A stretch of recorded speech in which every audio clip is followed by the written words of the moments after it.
14 jusqu'à 20.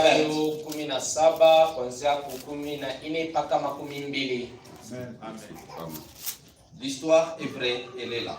Amen. Romains chapitre 1. Waroma sura ya kwanza.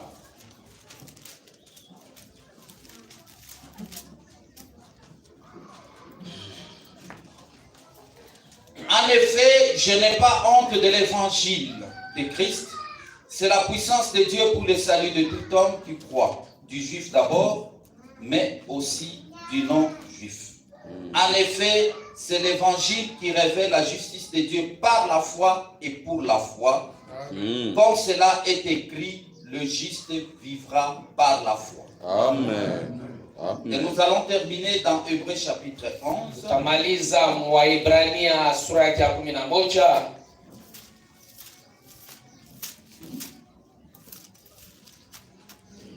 Qu'est-ce que la foi? Imani ni nini? Or, la foi est la ferme assurance de choses qu'on espère, la démonstration de celles qu'on ne voit pas. C'est à cause d'elle que les anciens ont reçu un témoignage favorable. Par la foi, nous comprenons que l'univers a été formé par la parole de Dieu, de sorte que le monde visible n'a pas été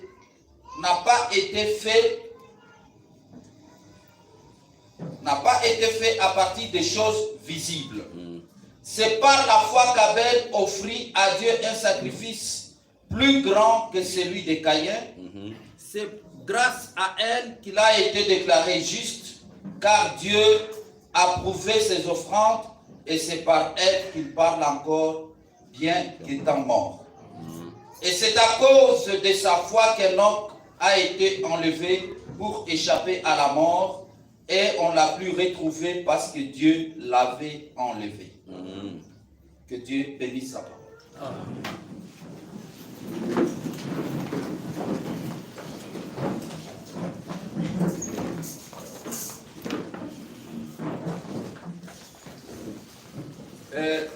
Le mercredi,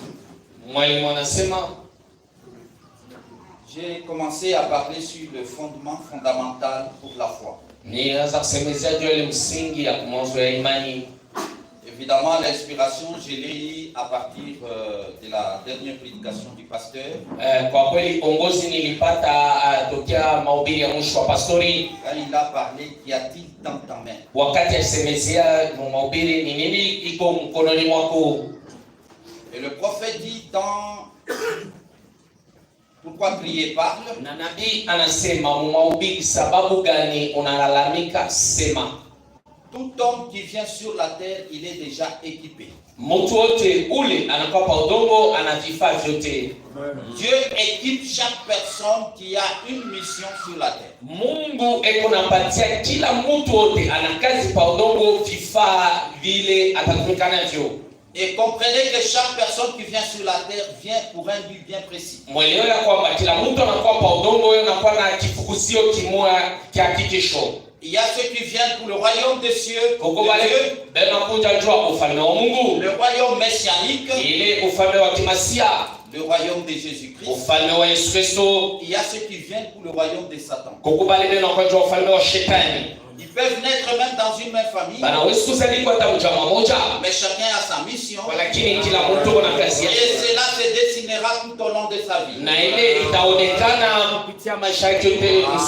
C'est pourquoi n'imiter personne. Alléluia. Amen. Chacun a sa mission. Amen. Amen. Je dis bien, même si vous êtes nés dans la même famille. Nasema mzuri hata kama mlizaliwa mjamaa moja, même si vous adorez dans la même église, hata kama mnaabudu mkanisa moja, chacun a sa mission. Kila mtu yuko na kazi yake. Même si tous vous êtes de Dieu, hata kama ninyi wote mko wa Mungu, mais chacun est particulier. Kwa lakini kila mtu ni wa pekee. Et le prophète dit, na nabii anasema Dieu utilisera son homme de la manière dont il a créé. Mungu atatumikisha mtu wake mule namna yeye alimuumba. Amen. Amen.